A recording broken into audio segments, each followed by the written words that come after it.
Graça e paz, bom dia, meus irmãos. Que bom estarmos aqui em mais um domingo, celebrando e adorando ao Senhor, autor da vida. E hoje, em especial, vendo aqui a comemoração desse quarto domingo do Advento, onde nós temos aqui essa quarta vela acesa. Eu não sei quantos acompanharam hoje aqui essa mesa posta ao meu lado esquerdo, mostrando exatamente que chegamos no domingo que antecede a celebração da encarnação do autor da vida. Data essa comemorativa, na verdade, instituída, mas que tem aí grandes lições e um propósito especial nas nossas vidas. Lembramos que estamos vivenciando a estação do Advento, que começamos lá no último domingo de novembro. E ali iniciamos com a primeira vela e domingo após domingo, mostrando exatamente o sentido. E o Advento, que é essa ideia de meditar, de refletir, formada pelas semanas que antecedem o Natal. É uma época que nos traz o sentido de espera e também a certeza da concretização das promessas. Espera, antecipação, que vão sendo trabalhados em nossas vidas, cujos ritmos precisam nos levar a exatamente na reflexão daquilo que dita a regra dos nossos corações. O que nos move? O que nos faz atravessarmos os dias, investimos nos nossos projetos? Pois bem, o autor da vida tem sido anunciado aqui. O autor da vida tem sido pregado nesses 4 domingos e hoje não vai ser diferente. É um tempo, meus irmãos, de aprendermos sobre as implicações para a nossa vida atual, para a sua família, para a sua vida individual, para a sua vida em família, para a sua vida em sociedade, para a sua vida em comunidade. Que o Senhor possa, nesta manhã, nos levar mais perto dEle, que possa fazer com que cresçamos em graça e em conhecimento, para que de fato saiamos daqui diferentes da maneira pela qual entramos. Porque toda vez que pararmos, refletirmos e meditarmos acerca das boas novas, ela precisa marcar a nossa vida. Hoje nós aprenderemos um pouco de como as boas novas marcou a vida de Maria.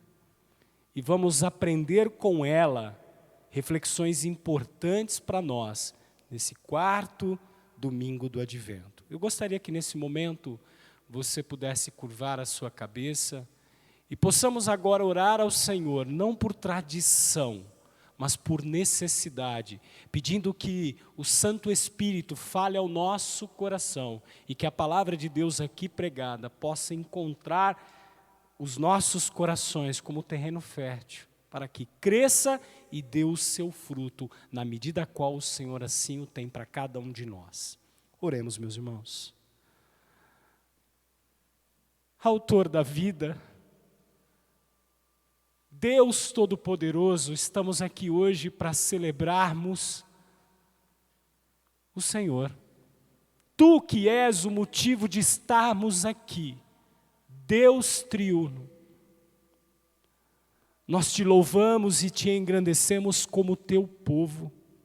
E clamamos agora por tua misericórdia mais uma vez. Misericórdia para que a tua palavra possa chegar aos nossos corações e transformar as nossas vidas naquilo que tu queres que seja transformado. Que essa reflexão acerca desse 4º domingo do Advento possa nos aproximar mais de ti, possa trazer aos nossos pés que muitas vezes cambaleiam, pés que não estão firmes, segundo o teu evangelho, possa encontrar sustento e firmeza, Senhor, que a tua palavra hoje possa nos fortalecer nesta caminhada, com um propósito final de engrandecermos o teu nome na nossa vida individual, na nossa vida familiar, na nossa vida profissional, na nossa vida em comunidade, na nossa vida como um todo, Senhor, pois somos o teu povo. Senhor, nos ajuda na meditação da tua palavra nesta manhã, que o teu Espírito possa falar, que o Senhor seja verdadeiro e todo homem mentiroso, Pai, pois a tua palavra é luz para o nosso caminho e lâmpada para os nossos pés. Em Cristo Jesus oramos. Amém. Amém, meus irmãos. Pode se assentar. Eu vou fazer a leitura da palavra de Deus. Normalmente a gente pede para que as pessoas se coloquem em pé, por respeito, mas a veneração e o respeito está aqui no nosso coração também. Como vocês tiveram aí um tempo bom em pé, podem ficar assentados e nós vamos fazer a leitura da palavra de Deus, que se encontra lá no capítulo de Lucas 1, versículos de 46 a 55. Lucas 1, 46 a 55. O Evangelho segundo Lucas, capítulo 1. Um trecho bem conhecido, principalmente nessa época de Natal e nesses momentos de advento, que mostra exatamente uma belíssima canção, cujo nome é Magnificat, seu nome em latim, que é a palavra que origina aí o início dessa fala de Maria. Diz assim o versículo 46, me acompanhem por favor. Então Maria disse: a minha alma engrandece ao Senhor, e o meu espírito se alegrou em Deus, meu Salvador, porque Ele atentou para a humildade da sua serva, pois desde agora todas as gerações me considerarão bem-aventurada, porque o poderoso me fez grandes coisas. Santo é o seu nome, a sua misericórdia vai de geração em geração sobre os que o temem. Agiu com o seu braço valorosamente, dispersou os que no coração alimentavam pensamentos soberbos. Derrubou dos seus tronos os poderosos e exaltou os humildes. Encheu de bens os famintos e despediu vazios os ricos.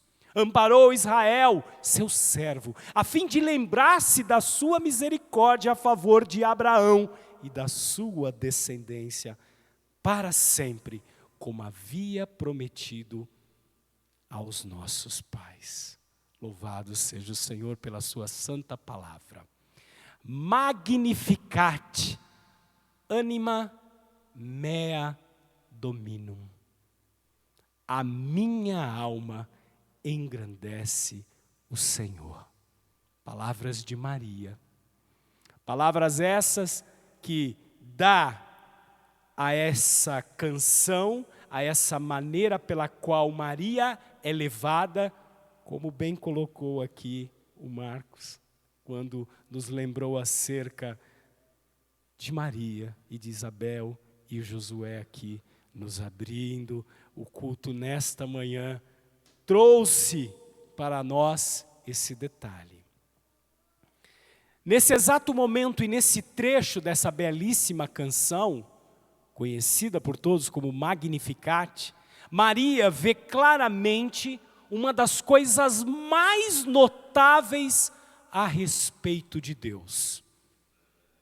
Ele está prestes a mudar o curso da história da humanidade.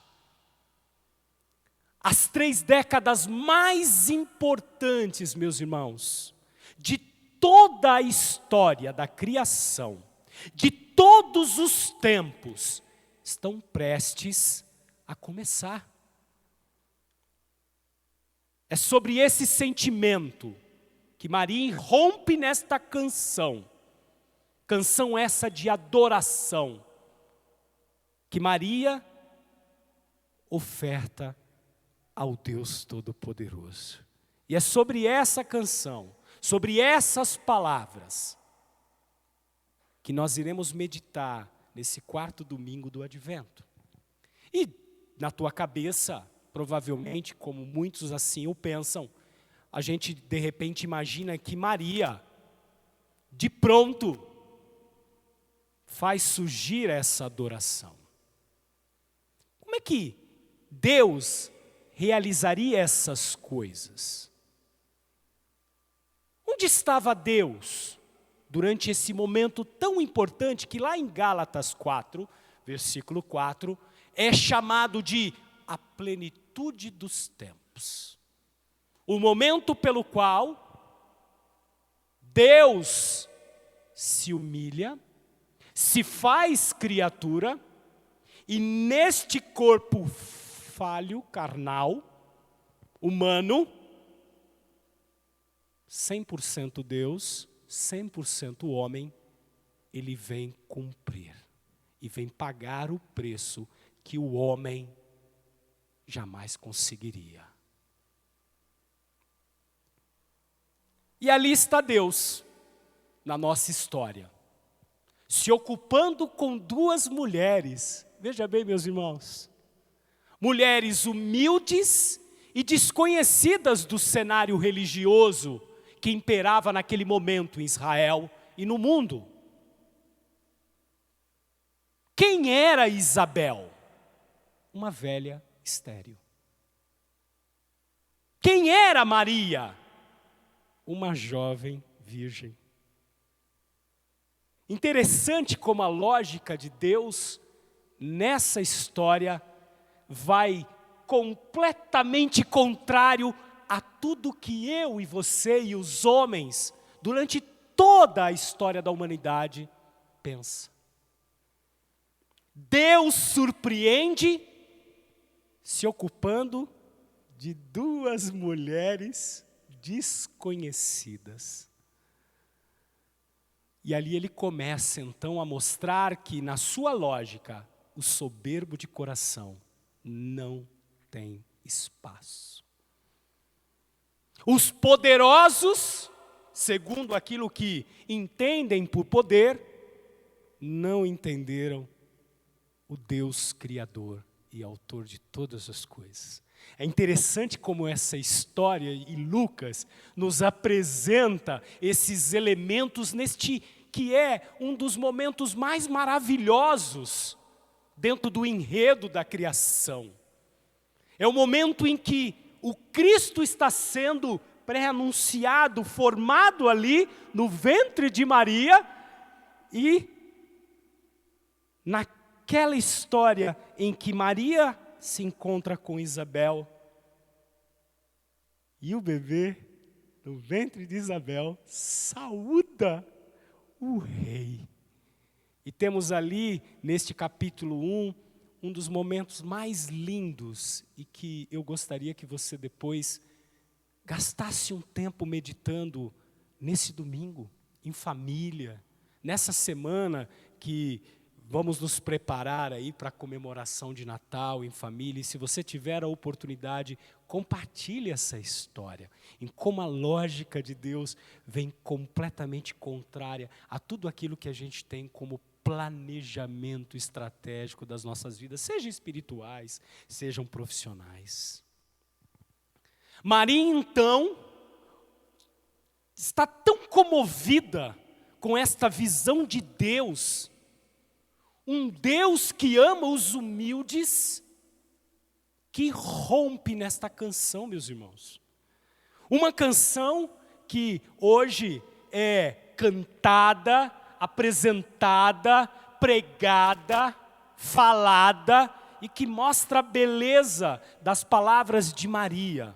Mas uma pergunta precisa ecoar nas nossas cabeças. Como é que Maria chega a esse momento? Você se perguntou? Naturalmente, quando a gente lê essa passagem, a gente pensa que Maria, assim como a história bíblica do Antigo Testamento, né? Quando Samuel está ali ouvindo a voz de Deus e diz, eis-me aqui, Senhor, e etc. e tal. A gente pensa que Maria, de pronto, quando ouve a voz do arcanjo, já se coloca ali de joelho e diz, eis aqui a sua serva, usa-me a mim. Bom, não é bem assim a história. Bom, nós vamos perceber que não foi instantaneamente.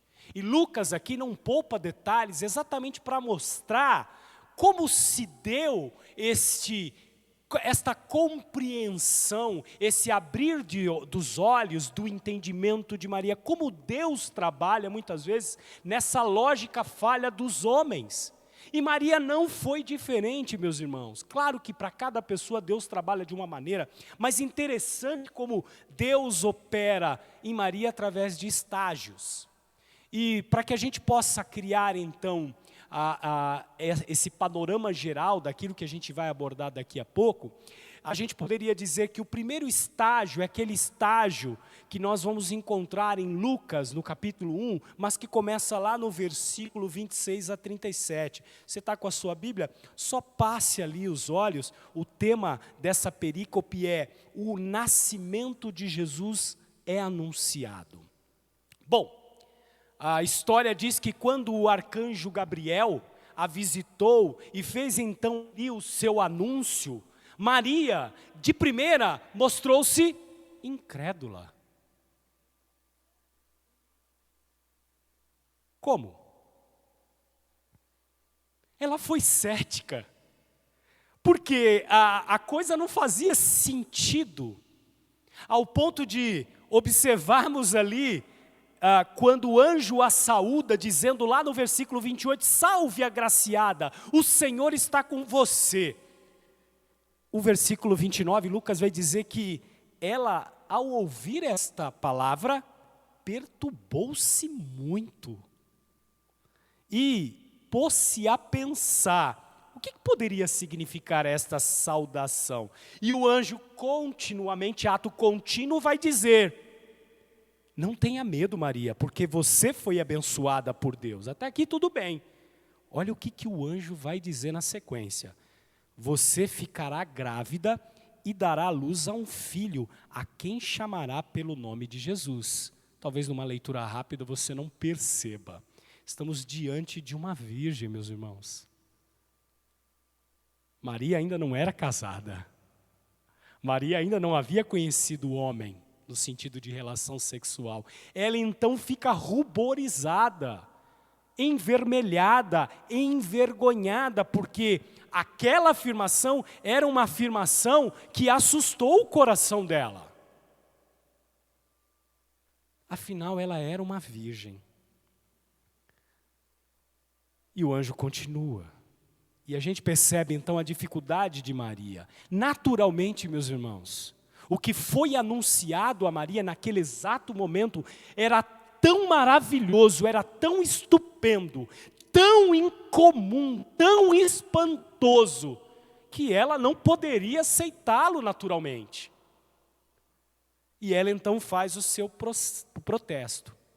Então, a conversa continua, e aí, lá para o finalzinho, lá no versículo 37, o anjo vai responder, porque para Deus, o impossível se tornaria possível. Porque para Deus não há nada impossível, meus irmãos. Bom, então vem o segundo estágio desse processo de aceitação. Maria então percebe diante de que anúncio era esse, ainda não compreendendo na dimensão e profundidade daquilo que tratava esse anúncio do anjo. E Maria então, obediente, serva do Senhor, vai se colocar e dizer, aqui está a sua serva, que aconteça comigo o que você falou. É interessante esse processo, né? Porque ele é muito típico e característico, meus irmãos, pela maneira que o Evangelho muitas vezes encontra o nosso coração. Você vê que não é diferente a história das boas novas que o anjo está trazendo a Maria, das boas novas que muitas vezes está no nosso coração. A princípio, aquilo que Deus promete, a princípio, aquilo que descobrimos que a palavra de Deus nos mostra acerca das promessas de Deus para o seu povo, parece ser impossível. Ah, Deus, o Senhor não conhece meu coração. O Senhor não sabe que eu sou torto. Eu tenho um dedo podre, Senhor. Ah, Deus, eu tenho me esforçado tanto, mas não consigo. Ah, Deus, impossível. Tem que nascer novamente. E aí a gente sai repetindo os verbetes por aí, né? Ah, Senhor, o pau nasceu torto, não tem jeito, vai morrer torto. E aquilo que parece impossível,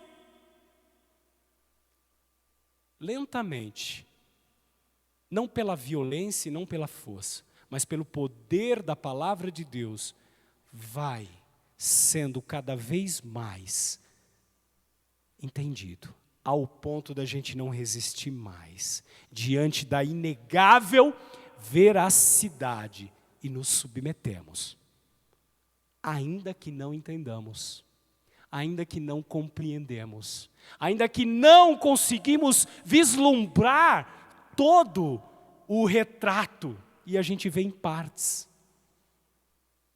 E assim como Maria, a gente se submete.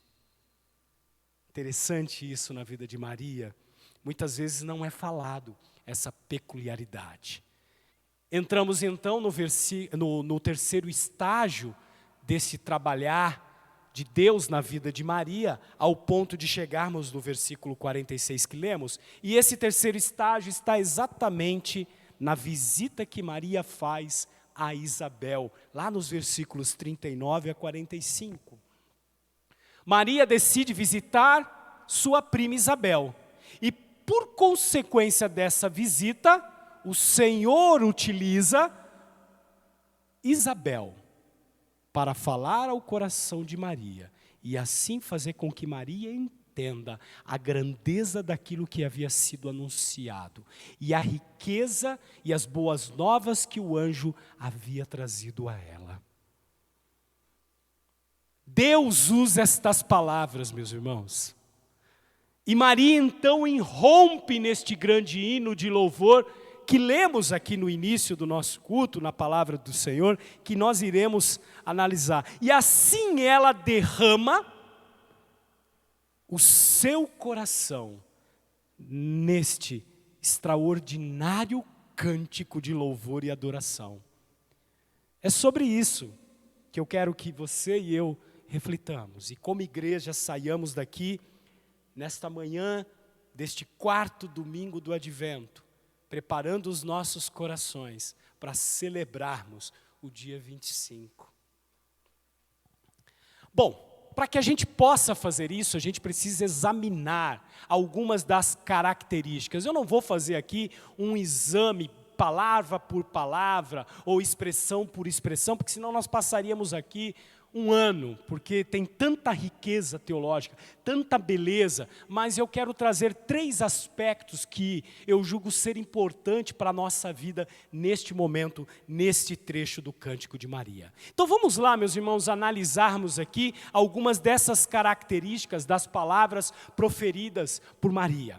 Bom, a primeira delas, eu gostaria de mostrar para vocês a profundidade com que Maria expressa os seus sentimentos diante do entendimento e da compreensão daquilo que estava sendo anunciado, do que significa a boa nova, do que significa o anúncio de Cristo Jesus, o Deus Emanuel conosco. É diante disso que nós estamos aqui, meus irmãos. É diante disso que nós hoje estamos aqui reunidos, agrupados, nesse ajuntamento, para adorarmos a Deus, por conta desta mensagem, desta palavra. Então o primeiro aspecto, a primeira característica desta expressão de Maria está na profundidade. Notemos aí a profundidade com que ela disse. Versículo 46. Magnificat, engrandeça. A minha alma engrandece ao Senhor, e o meu espírito se alegra em Deus, meu Salvador. Minha alma e o meu espírito. Maria vai empregar, meus irmãos, essas duas expressões com o que ela quer ali dizer, com o que ela se comove nas profundezas e no íntimo do seu ser. Ela não sentiu simplesmente um mero agrado. No sentido geral e na superfície daquilo que o anjo havia dito para ela. Não se trata, meus irmãos, ali de meramente algo de interesse geral apenas para ela. Maria se apercebeu de algo que, diz ela, tocou-a no próprio centro e na parte mais vital da sua personalidade, a minha alma e o meu espírito. Eis então aqui o porquê de que isso é importante. Meus irmãos, foi o efeito das boas novas na alma de Maria. O Espírito do Senhor revela o coração dela diante do que ela estava prestes a vivenciar. Este é o efeito, meus irmãos, ao qual as boas novas sempre levam quando as pessoas realmente entendem do que se trata. A gente não pode ler o que ela disse sem perceber seu entendimento ou seu sentimento de temor e de encantamento. A ênfase aqui é importante, a maneira como foi construída esse canto, a maneira como foi posta essas palavras, adoração, admiração. Me parece que ela está dizendo o seguinte: essa é a coisa mais maravilhosa que já experimentei. Estou fora e acima de mim ao mesmo tempo. Minha alma e o meu espírito. Meus irmãos, todos homens, mulheres, que realmente entenderam o real significado do Evangelho, da Boa Nova, sabe do que Maria está dizendo aqui. Maria está tratando acerca do cumprimento da promessa.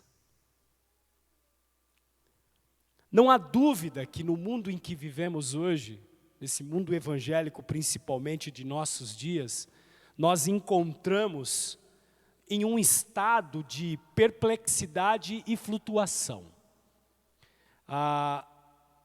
Me parece que em questões como compartilhamento desta boa nova, evangelização, no ensino sobre santidade, na edificação da vida da igreja local, na maneira em que os pastores têm tratado com as almas e têm exercido a disciplina, há evidências de uma insatisfação generalizada. Basta que você acompanhe aí os noticiários do mundo evangélico, do mundo gospel, do mundo cristão.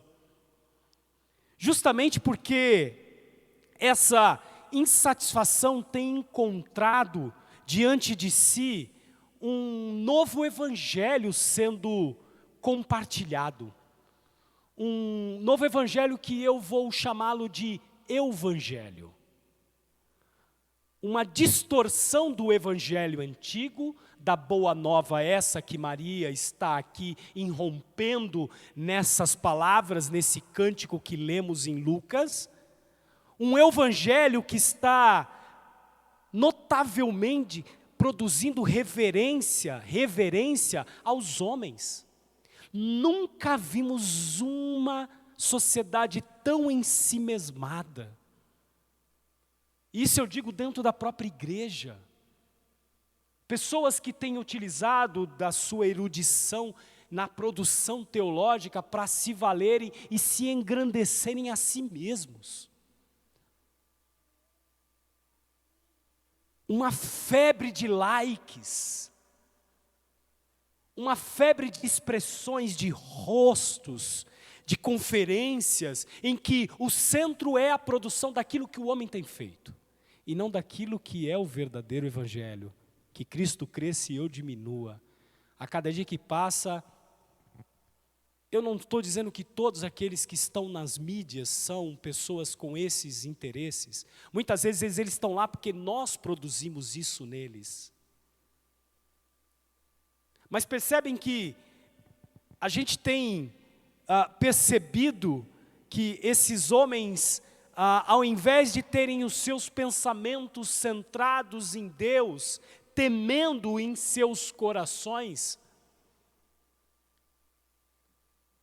essa nova proposta, esse evangelho, tem apresentado exatamente uma preocupação em ajudar demasiadamente o homem, criando nele paz, consolo, satisfação e pouca demanda em glorificar a Deus, e tendo essas coisas como resultado. Interessante isso, né?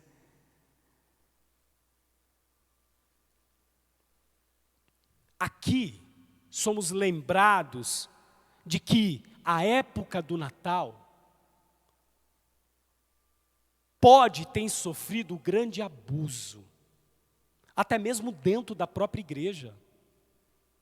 Quando os homens e mulheres falam sobre si mesmos, e uns sobre os outros, sobre os seus feitos, sobre o seu conhecimento teológico, sobre os seus atos de boa vontade. Não, meus irmãos, não. Maria vai nos mostrar aqui que o sentimento não se trata apenas de um sentimento de boa vontade, de amizade, de felicidade.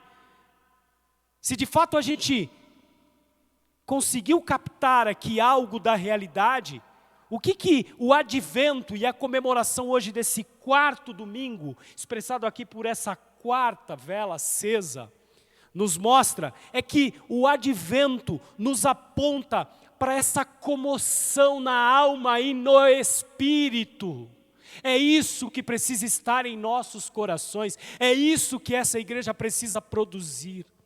Essa comoção, essa oportunidade, esse entendimento que talvez tenha sido feito em estágios como Maria. E a gente deu uma cambaleada ali no começo, mas agora, através da revelação que o próprio Deus faz, a gente possa irromper como Maria e dizer: a minha alma engrandece ao Senhor, e o meu espírito se alegra em Deus, meu Salvador. O sentido da vida cristã é Deus. O Evangelho nos aponta Deus.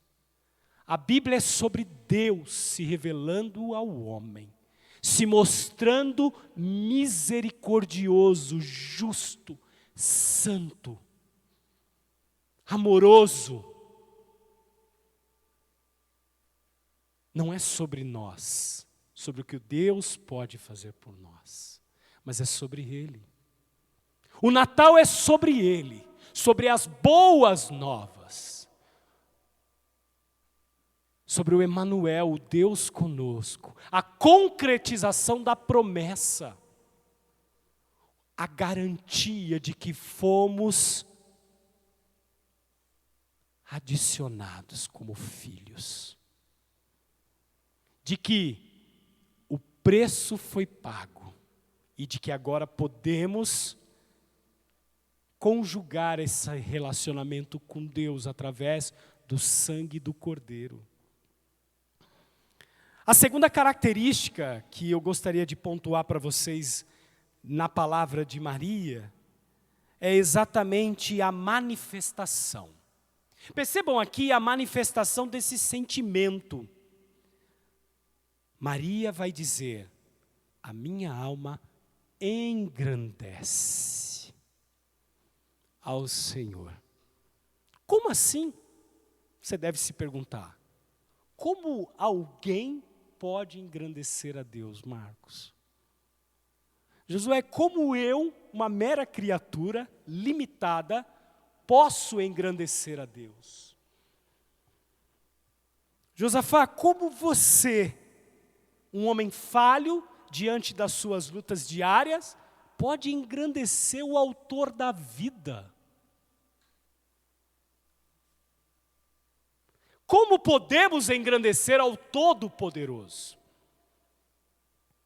Evidentemente que de maneira fundamental, não podemos fazer isso. E Maria sabia. Entretanto, o que Maria está expressando aqui, com essa sua frase, é que ela gostaria de, a partir daquele momento, de agir como uma espécie de lente. Uma lente que tornaria esse Deus, que estava cumprindo as suas promessas do Antigo Testamento, cada vez mais maior, engrandecido aos olhos das pessoas. O que Maria estava tentando ali expressar, meus irmãos, é que ela queria que todos, sem exceção, soubessem disso. Que o mundo todo pudesse ver, vislumbrar: a minha alma engrandece ao Senhor. Essa é uma maneira profunda de dar expressão a esta intensidade de desejo, de que Deus fosse conhecido e fosse visto, que o mundo inteiro pudesse vislumbrar aquilo que ela estava compreendendo, aquilo que ela viu, aquilo que ela estava carregando dentro do seu ventre, meus irmãos.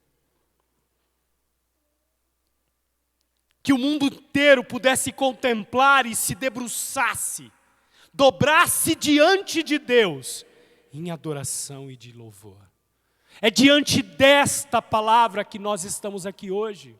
É diante desse Deus que nós, como Igreja Batista no Centro, e todas as igrejas espalhadas neste mundo, ao longo de toda a história, se colocam diante. A boa nova da salvação é o maior tesouro que o homem pode encontrar. E esse tesouro está diante de vocês. Esse tesouro está diante de nós. E quanto a nós? O que temos dito ultimamente? Será que as nossas almas têm engrandecido ao Senhor, a exemplo de Maria?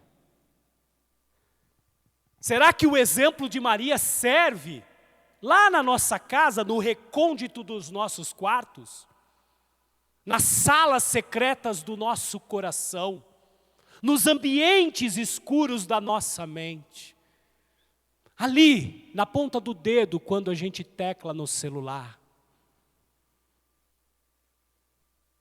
quando a gente planeja o nosso dia, quando a gente vive as nossas dificuldades? Seria esse o nosso maior desejo interior? Seja sincero diante de Deus agora. O seu maior desejo é exultar a esse Deus que se fez homem, morreu para que você pudesse ter vida? O mundo está sempre exultando, se alegrando, em júbilo por várias coisas.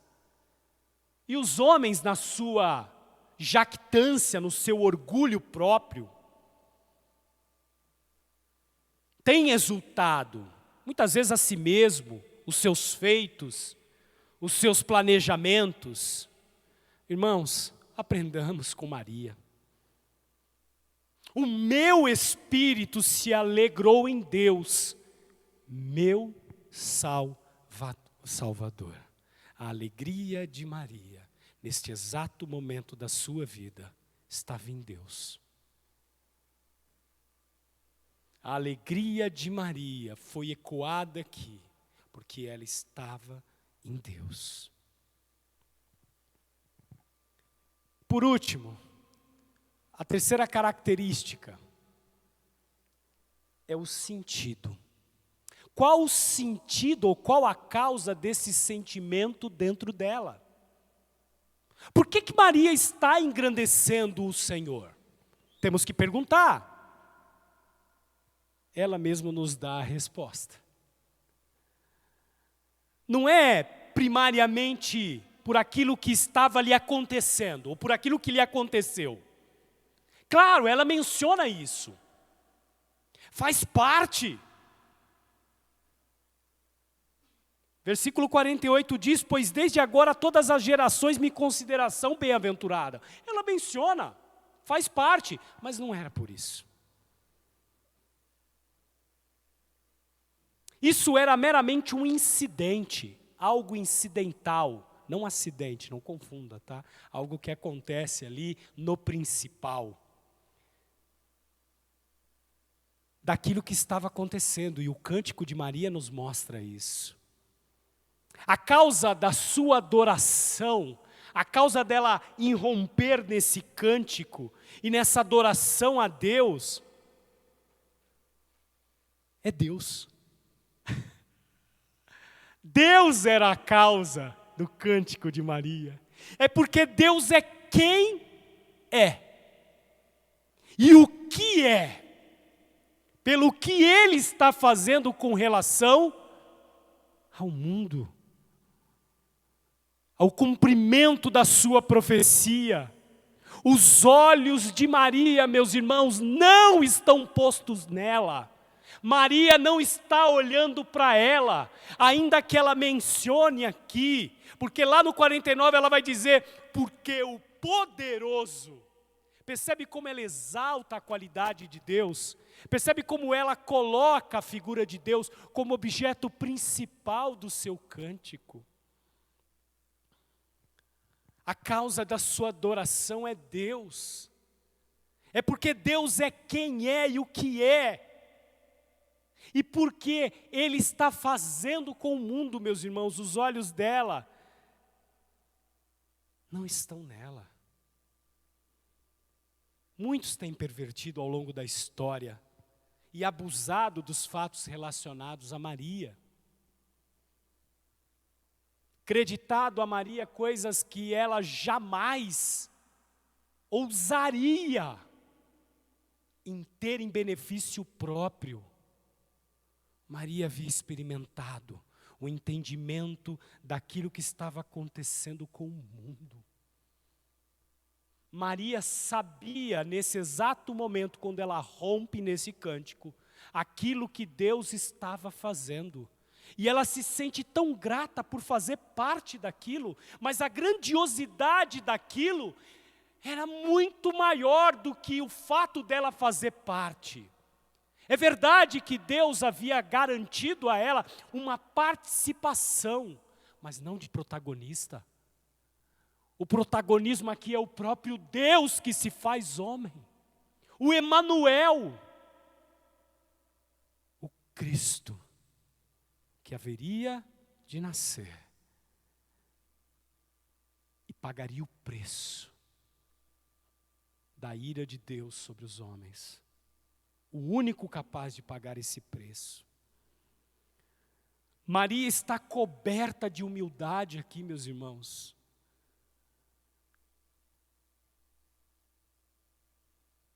Versículo 48, ela diz, porque Ele atentou para a humildade da sua serva. Maria sabia diante de quem ela estava. Ela estava diante do seu Deus. Ela estava diante do autor de todas as coisas. Ela viu algo maior do que tudo, que a fez esquecer de si mesma. Ela percebeu que estava diante da promessa sendo cumprida, pois Deus estava enviando o seu próprio filho, nascido de mulher, nascido sob a lei, como a palavra de Deus havia apontado. Vimos ao longo dessas 3 semanas do Advento, em como as profecias e as promessas de Deus no Advento são cumpridas. E nós que vivemos o cumprimento e a eficácia dessas promessas, devemos nos regozijar hoje, meus irmãos. E assim como Maria, estamos comovidos por aquilo que Deus não só estava realizando nessa passagem, como realizou. Este evento histórico, este ato apoteótico, meus irmãos, do próprio Deus em relação à sua criação. Maria, então, diante disso, se humilha e se mostra tão agradecida pelo simples fato do Senhor ter lhe garantido uma participação. Esse é o segredo desse canto. E esse também é o segredo da vida cristã.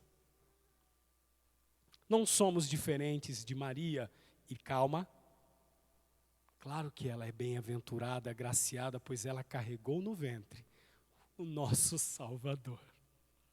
Mas não somos diferentes de Maria, pois o Senhor também nos garantiu uma posição na história da redenção.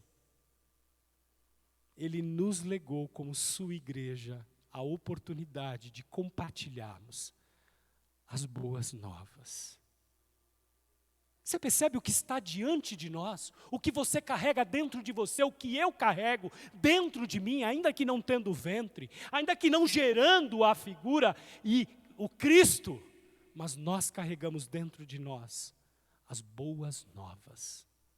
A concretização da palavra de Deus. E será que, como Maria, esse entendimento e essa compreensão tem nos levado a um culto verdadeiro, a um louvor verdadeiramente da nossa alma, a exultação, a alegria de viver, a adoração, ou será que estamos vivendo esse novo evangelho, em que o que realmente importa é aquilo que o Deus pode fazer por nós? E é isso que é a motivação da minha e da sua alegria, a concretização das coisas. Ou será que, como Maria, somos capazes de entender que estamos diante do maior tesouro do mundo? Deus escolheu você, meu irmão. Deus escolheu você, minha irmã. Deus nos escolheu. Deus, para você que está nos ouvindo hoje, talvez pela primeira vez, e que tem aí no seu coração uma urgência em querer conhecer mais a Deus, Deus está escolhendo você. Assim como Maria, talvez como Isabel, 2 mulheres humildes, com as limitações da sua vida, Deus escolheu para fazer parte dessa história. É disso que trata o cântico de Maria, é disso que trata o Magnificat. Meus irmãos, todos os profetas do Velho Testamento tinham esperado, anelado e clamado, como que dizendo: vem, ó vem Emanuel. Quando ele virá? Deus o prometeu. Quando irá aparecer? Maria se deu conta, afinal, de que ele está prestes a aparecer e que há de nascer do seu ventre. E que ele é sim, o sim e o amém de Deus a todas as promessas que ele fizera. Começando lá no Jardim do Éden e continuando depois através dos profetas, reis, sábios, salmistas, e justamente nesta hora, Deus visitou e redimiu o seu povo. É por isso que Maria fala como que fala. É por isso que a gente percebe Maria então dizendo: derrubou dos seus tronos os poderosos e exaltou os humildes. Encheu de bens os famintos e despediu vazios os ricos. Cheios. Encheu aquele que se sente pecador. Viu homem e mulher que se sentem canalhas pela história dos seus atos, e todos somos assim. O homem que se sente podre por conta daquilo que o seu coração, os seus pensamentos e muitas vezes os seus atos fizeram e ainda o farão. Mas o homem que se reconhece como miserável é este. É este que o Senhor tem prometido que o livrará da morte, que encherá o seu coração. A esses o Filho de Deus, aquele que Maria estava carregando, encheria de justiça, porque ele se fez justiça. Graça e misericórdia. E louvado seja Deus, porque o nosso Deus não é só um Deus poderoso, santo, amoroso, mas é um Deus misericordioso. Se não fosse a misericórdia do Senhor, a sua graça não nos encontraria. O seu favor imerecido não nos encontraria. Essa é a mensagem do advento. É isso que, de uma maneira resumida, nós quisemos trazer a vocês nessas 4 semanas. O cumprimento da promessa está entre nós. O Deus Emanuel, seja você o que for, um mendigo em trapos, ainda que seja só no sentido moral e espiritual, não precisa ser fisicamente.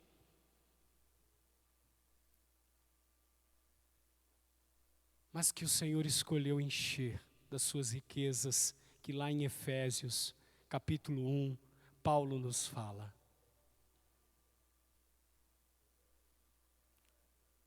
Deus que de fato escolheu trazer a sua paz e pacificar ao coração deste homem e desta mulher, que agora não mais com medo ou dúvida, seja da morte, seja de tudo aquilo que tenha feito, sabe que diante do seu Salvador encontrou o seu preço pago.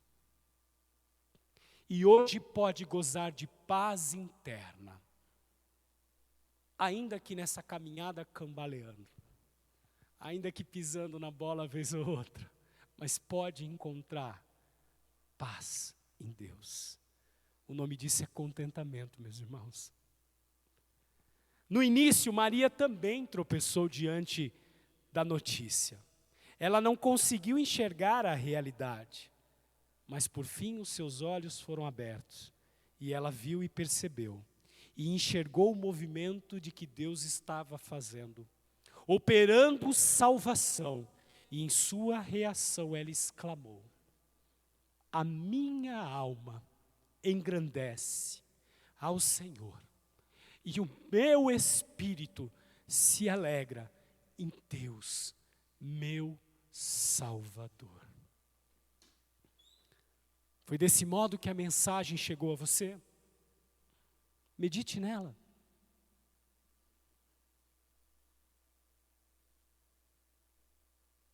Deixe que ela te leve a Deus, faça você vislumbrar diante da majestade do Senhor, que olhou para você, não por aquilo que você fez, pelo que você é, porque Deus olhou e não viu um justo sequer,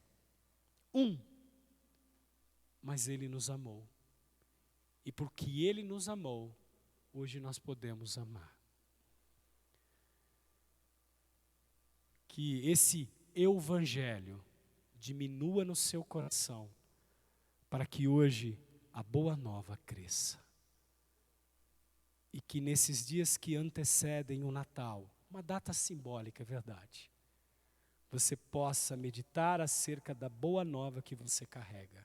E assim como Maria, a oportunidade, o privilégio que Deus lhe garante de fazer parte no drama da redenção. Que isso possa causar em você uma mudança tal, meus irmãos, que você não mais consiga, assim como Maria, se calar. E você irrompa em canções de ações de graça no seu trabalho, na sua vida como mãe, na sua vida como pai, na sua vida como esposa, na sua vida como vó, como vô, como marido, como trabalhador, e que possamos cumprir o nosso papel como peregrinos, e que essa alegria de carregarmos as boas novas seja maior do que todos os nossos dilemas e problemas que enfrentaremos, até que, como disse bem o Josué, Maranata vem, Senhor Jesus. Esse mesmo Deus que prometeu que voltará, foi o Deus que prometeu que se faria presente para o seu povo e que pagaria o preço. Essa criança no ventre de Maria é a certeza de que o nosso Deus é um Deus fiel. Que o Senhor os abençoe. Que nesse momento você possa fechar os seus olhos, pensar acerca do Evangelho, pensar acerca das boas novas, e a exemplo de Maria, você possa sair daqui pleno, cheio dessa alegria de carregar as boas novas no seu coração. Santo Deus, eterno Pai, que a Tua palavra possa encontrar em nossos corações, Senhor, terreno fértil, e que a exemplo de Maria, possamos também engrandecer ao Senhor. Deus, tenha misericórdia da nossa vida, meu Pai. Que possamos, Senhor, exultarmos diante daquilo que já carregamos, Pai. Porque andamos como loucos buscando nas coisas do mundo, nos relacionamentos, o contentamento e a completude, Pai. Se já temos em Ti, se já carregamos, ó Pai, o maior tesouro de todos, abra os nossos olhos para que possamos compreender, assim como Tu fizeste com Maria. E se for, Senhor, mediante estágios, como ela própria, ali, Senhor, concebeu o anúncio do anjo, para depois então, ali diante de Isabel, entender aquilo que estava acontecendo, que assim seja, Pai. Senhor, fortalece a nossa fé, a nossa caminhada, para que como igreja possamos, ó Pai, admoestarmos uns aos outros e sermos ministrados na Tua palavra. Nos prepara, Senhor, para uma verdadeira comemoração, diante dessa data, ainda que simbólica, Pai, data essa em que celebramos o cumprimento da Tua profecia e a certeza de que Deus é conosco. Nos ajuda como Teu povo, como Tua igreja. É o que oramos em Cristo Jesus. Amém. Que Deus os abençoe, meus irmãos.